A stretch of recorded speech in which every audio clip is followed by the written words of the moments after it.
right, we're on Yadayim Perik Aleph, Mishnah Gimel, third Mishnah. In the first chapter of Masechet Yadayim, says the Mishnah, Hamayim shenifselu mishtiyat behema. Water that's pasul, meaning it's no longer usable even for an animal drinking it. It says the Mishnah, Bekelim psulim. If it's in a vessel, it's pasul. Ubekarkaot, but if it's stuck in the ground, then the water is ksherim. What are we talking about? Remember we said the water has to be, how much water we talked about? We talked about what kind of vessel it has to be in. Now, like what's water is usable. Remember, we live in a time of unbelievable availability of resources. For them, you wanted water, you had to draw the water. So they would use the water over and over and over again. They would use the water for cooking, and then for washing, and then they would use it to, I don't know, God only knows. I'm sure they use it over and over again. So, therefore, once it's pasul mishtiyat behema, it's undrinkable by an animal, that's a problem. But, bikelim, if it's in a vessel, the psulim. But, ubikarkaot, if it's in the ground, i.e., if the water is dirty and disgusting, but still, it's in a mikvah, it's ksherim, you're still allowed to. Why? He says, Machmat sirchon, it's smelly, disgusting. Aval shenifselu machmatit, if there's dirt in it, afilu bekarka psulin, it's possible in the karka.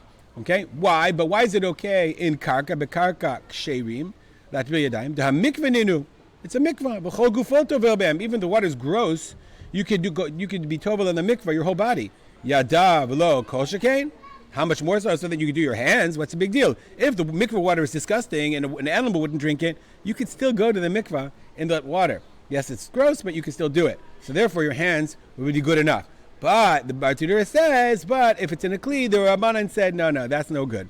If ink fell into it, kumus v'kankantom. Kumus and kankantom are types of ink. Kumus guma belaz, kankantom vadrioli, okay? It's like has a glass-like texture. The Kahati says kumus and kankantom. Oh, you know what? Just look it up in the Jastro. Kumus, gum, resin. It's ink prepared with gum, right? I don't know. Either you can look it up and find out kumus and kankantom. There are two types of inks.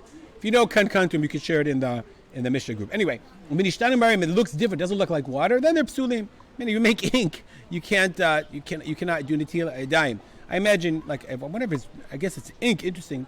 Like, can you do Netilat Yadayim if you have coffee or something like that?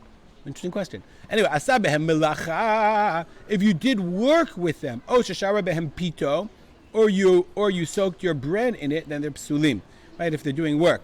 Why? Bartudera says mishum de bitlan v'nishtanu bitarat mayim. Once you designate it in your mind, bitlan is an attitude toward them, and therefore they're pasul. You can't use them for Netilat Yadayim. Shimon HaTimni Omer. Shimon HaTimni says, "Afilu nitkaven lishrot bazeh v'nafal hasheni ksherim." Even you had an intention to you have 2 cups. You have 2 cups of water. So you have an intention to dip your water in this one, but then it fell into the other one. Says the Mishnah, nonetheless, ksherim. Now it's the word afilu. All the commentaries say the word afilu is unusual. Why is it afilu? So the Bartudera says, bitmiya, it must be a question. Afilu nishrot bezev and afala shaynik shirim? Even if you intended to dunk in the second one and fell in the first one, they're still kosher? So he says, v'chi afilu nikabin nishrot pito b'makom echad v'natan lepokrer yu psulim? It's psulim? No. Afilu, I read that wrong. Afilu nitkaven nishrot bezev and afala shaynik shirim?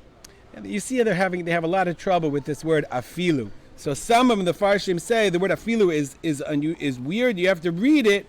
They even change it. They change the girsa and they say the lashon afilu is im. They change it to im. But that's even also difficult because that would imply if you change the afilu to im, if you intended to be shoreh in this one and fell in another one is kasher. That would mean that the Tanakama felt that if you had hakavana, then it's batel.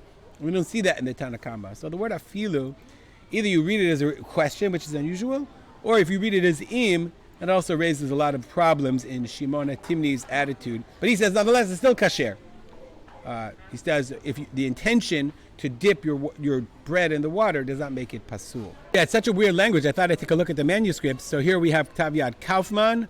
He says afilu. He has a regular word. Rabbi Shimon HaTimani Omer afilu. Let's take a look at one more. Yeah, Ktav Yad Parma, beautiful Ktav Yad. Again, Shimon HaTivomi Omer afilu nitkaven. So the word is strange. It's difficult to understand, but the Mefarshim have to deal with understanding it. We'll stop here. Dedicate our learning to memory of my father, Rav Simcha ben Yitzchak Kalman. Make it a great day.